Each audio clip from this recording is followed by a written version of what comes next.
Horizon Zero Dawn is a pretty good game. That goes without saying. If you've played, seen, or even heard about the game, you know it's good. And if you haven't, you're the girl Hawkeye and you fight robot dinosaurs. Now I know what you're thinking. Okay, this is the best game of all time. Well, yeah, but actually, no. This game, like most, has a few problems, and they're pretty annoying problems. Yet no one ever seems to talk about them. So I will. I guess. In this 2017 game, you play as an orange dreadlocks-wearing woman warrior named Senua, and live in a world where robot war machines are dominant and humans have reverted back to empires and tribal societies. After this and that happens, you go on a quest to find out who your mom is, why an evil AI program is trying to kill you, and ultimately, save the world. Yeah, at first I hated the story and everyone in it.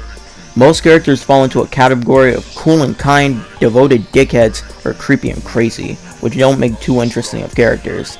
Despite that repetition though, Aloy herself is a very inconsistent character. At one point she's calm and caring, the next she's a snarky smartass. She doesn't have a definitive personality trait beyond strong and brave. But at about the halfway point of the game, the story really starts to pick up. It starts to deconstruct and look into human interaction. It starts looking at the history of the world it's in, and what happened to our society. Those bland characters, when faced with reality, start to be driven by the story. If the story was strong through and through, it would be one of the best on PS4.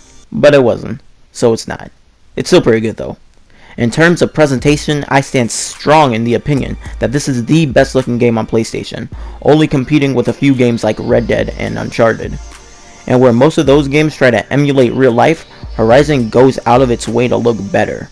I don't care where you are in real life, grass will never look this good, neither will snow or rain. Just don't look at people when they talk. Please. Anyways, gameplay. Think about this game like Age of Ultron. You're fighting killer robots and you're Hawkeye. You got a bow and a bunch of other cool advanced before Christ aged weapons to take out different kinds of machines roaming the world, with their own designs, strengths, attacks, and weaknesses. This is probably the best time to mention this, but most of them aren't actually robot dinosaurs. There's like one T-Rex, but the rest of them are jumbo-sized variations of regular animals. And some Metal Gear Solid stuff, but sorry if that disappoints you. Also, you fight humans, which are a bunch of jokes. Put aside the fact that this game's AI isn't always the best. Humans have this really big spot on the top of their body, which is really easy to hit, and most of the time kills them instantly. Wasn't sure if you guys knew that.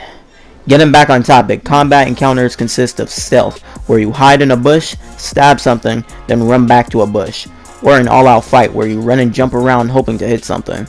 Stealth isn't really fun in this game. Again, the AI is dumb as bricks, so you can exploit it to take out the machines easier.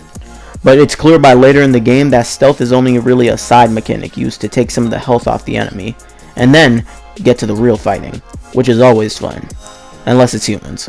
Which is why I hate the survival aspects of the game. Constantly collecting and worrying about materials is a real drag while playing, which is why I try to avoid big fights that weren't necessary to the quest. Not because it was hard, but because I was worried about draining materials and having to go find more. It really discourages the funnest part of the game, which isn't good. So yeah, the story is dumb sometimes, the survival stuff is dumb, people's faces are dumb, but it's still a pretty good game. Better than most. 8 out of 10. That's my video. Thanks for watching. Alright, bye.